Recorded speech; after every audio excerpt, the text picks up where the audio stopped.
You might be asking yourself, what do all of these items have in common? And that is that they were all each just $1. So the challenge for myself is to see if I can make some aesthetic home decor using $1 thrifted items. And without further ado, let's get started.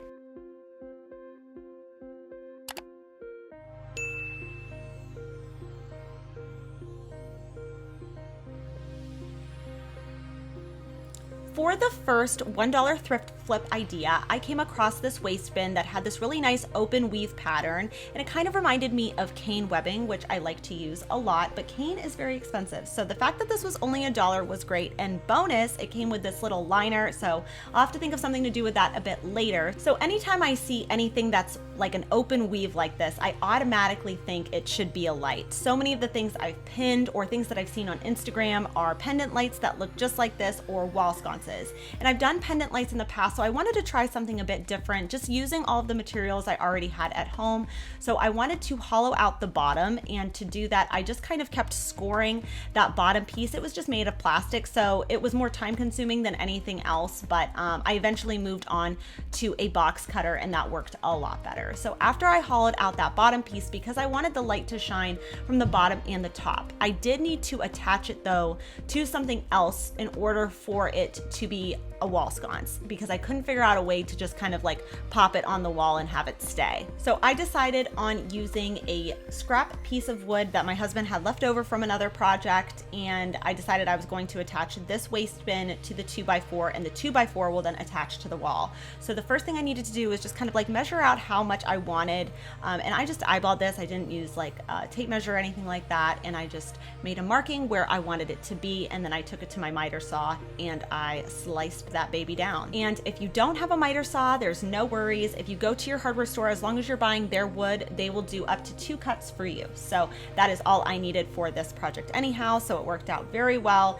And then now I'm just kind of sanding off some of the really rough spots. I liked that there was a lot of things happening with this specific piece of wood, but I wanted it to be just a bit smoother before I attach it. And also before attaching it, I had to use a product called Goof Off. Goof Off is for removing paint splatters, and honestly, that is one of my go-to products whenever I'm taking something that's been thrifted. If it has paint splatter marks on it, this always gets it off. I've never had it not work for me. So it can really give a piece of furniture a second life, especially if you get it at the thrift store. And if you just take the goof off, you let it sit for 5 to 10 minutes, and then you wipe it off, and it works every single time. And now it's just time to attach the waste bin to the scrap piece of wood. And I just did so using some super glue gel. And I kind of just eyeballed about how much I was going to need. And then I pressed the waste bin on top of the 2x4 that had the gel applied to it. And then I placed something a little bit heavy in the middle. I didn't want it to warp the waste bin, because since we removed the bottom, I didn't want it to like warp that structure, because it was a little bit flimsy and I wanted it to stay nice and intact. So I just put something that was a little bit heavy, just so that the glue would harden and solidify. And some of you guys might remember I made a grass cloth side table, and I used these brackets that I attached to it, and I had so many left over. So to sort of like jazz up this scrap piece of wood, I decided to add the same brackets on every single corner, so I used 8 total. One trick I have learned is to actually just super glue the brackets first and then do the nailing part, because these little nails that come with these brackets are so small, and you want to make sure that everything is lining up really well, and I feel like it just makes it so much easier. So always use some sort of adhesive first to kind of get everything to stay in place. And now it's just time to add the actual light. So I had this strip light left over from other projects, and I just decided to add that right to the middle, and this is how it turned out.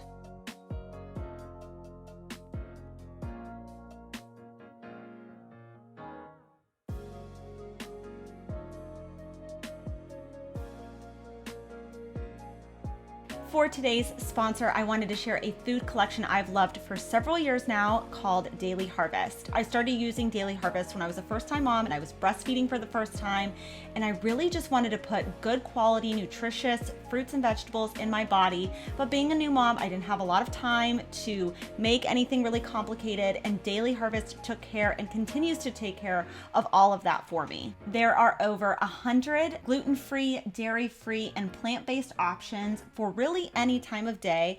I personally really love their smoothies for breakfast and their harvest bowls for lunch or dinner. What is really great is that all of these collections are delivered right to your door and are ready to enjoy in minutes. And the plans are very flexible. You can choose weekly or monthly deliveries of 9 to 26 items per delivery. And you also have the ability to add items, change the box size or the selections, or even skip weeks if you're going on vacation and you're not going to be home. I've done that in the past and it's worked out perfectly. Don't forget to check the link in the description box below to receive up to $40 off your first box using my code FIAGARCIA. For our next $1 thrift flip idea, I came across this bowl and I just don't love the color. Love the shape, just don't love the color. So the next time you go to the thrift store, I think it can really open your eyes if you just focus on shapes. Do not look at color at all, because color is one of the easiest things you can change. And you guys know I'm a much more neutral kind of a gal, so this kind of pink mauve-y gloss finish was just not gonna really work in my house. So I had some chalk paint left over from another project, and chalk paint is really great. It's very matte, it dries really quickly, it's very thick, so it has really nice coverage. And I just took about a quarter cup of that, and I'm gonna add some brown acrylic paint to it just to give it the look of more of like a dough-like consistency. And I added just the slightest amount of baking soda after I got the color down to what I wanted. And the biggest challenge with this was honestly just kind of getting in all of those little crevices, because I needed to eventually use a really fine brush to get in between. But otherwise, it was very simple. This is a very beginner DIY project, and it really does transform this piece entirely. One thing I have learned in my DIY journey is to kind of invest in some better quality brushes, because it makes for less work in the end. I have used Dollar Tree brushes and I cannot tell you how often they shed, and it makes the project just take that much longer, because now you're gonna have to go back in and kind of clean up the mess that the brush was making. So I really do recommend trying to find good quality brushes to do projects like this one, just for your sanity alone. And a couple of you guys have actually asked me this question, so I wanted to address it for this project specifically. And it is that when you're going in and doing your second and third coats, you're having a lot of pushback and it's peeling off the paint from the first coat. And the only thing I can think that might be happening is if your surface wasn't entirely dry when you started. So if you're washing a thrifted item, you want to make sure that you're probably just letting it dry overnight, especially something that has as many crevices as this one does, or your first coat is not completely dry. And with all the coats dry now, it's just time to seal it. And now, because I spray painted the sealer, I didn't know if it was food safe or not, but I'm assuming that it's not. So I'm just gonna put some faux fruits and vegetables in here. I did find these faux artichokes in my last thrift haul, so if you haven't seen that video, go check it out. And I think it just looks really nice, really peaceful, and much more my aesthetic.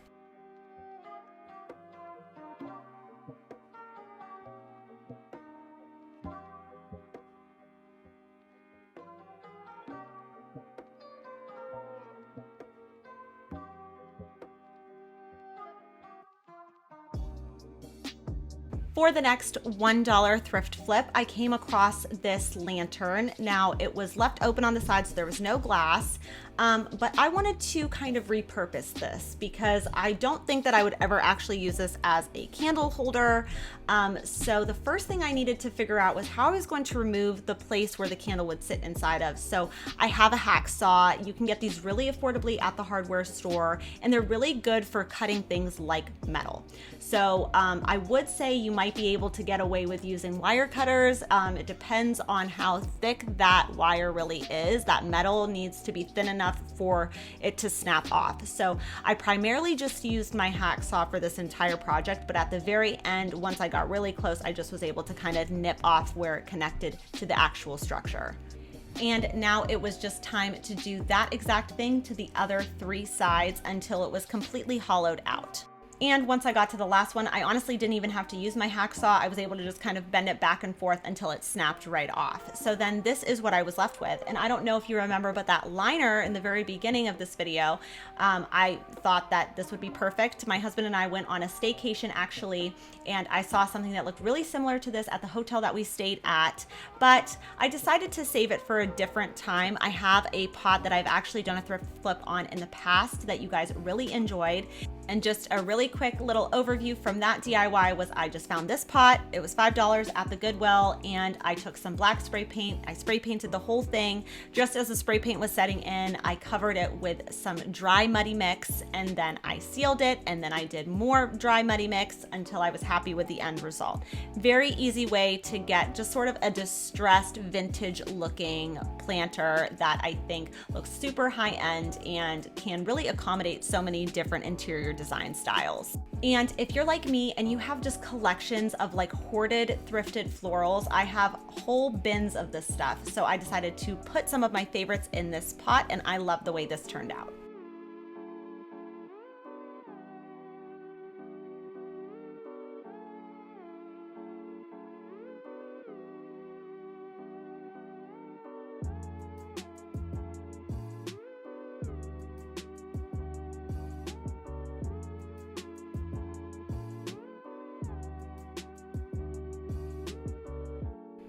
And for the last project, I found this sculpture for just $1 at the thrift store, and I really liked the shape. I've seen this shape so much on so many different high-end home decor sites, and I wanted it to be more neutral, one, and then two, I thought it would be so much prettier if it looked like it were made of like a granite or a quartz or something like that. So the first thing I did was I spray painted it black, shocker, I know, and then I sealed it. And my initial thought for this project was, oh, perfect, I'll just hydro dip this and it's gonna look great.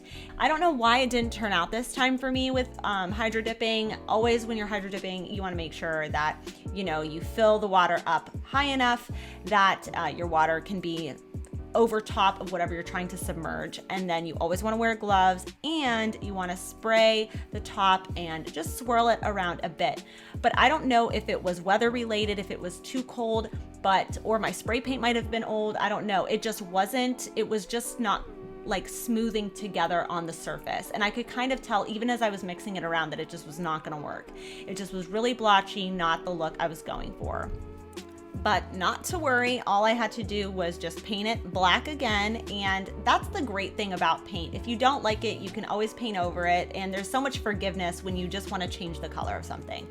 So now we're back to this. It's black again, which honestly, you could just stop here. Like, I think that this looks really nice as well. Or if you wanted to use like a metal sort of black spray paint and have it look more like iron, I also contemplated doing that, but I really wanted it to be like a stone, like a faux stone situation. So I took some antique white acrylic paint and a small little makeup brush, and I'm just kind of freehanding what I think granite or quartz might look like if it were to be painted on, or what it would be like if this sculpture were to be made of that material. And I just kind of eyeballed this. I had no rhyme or reason, and I'm pretty happy with the way it turned out. It's definitely not perfect, but I'm really happy with it. And then to seal it, I just used some gloss sealer, and this is how it turned out. And those are all the projects today. Thank you so much for watching. Don't forget to check my link in the description box below to get up to $40 off of your first daily harvest box. And I hope I see you guys next week. Bye.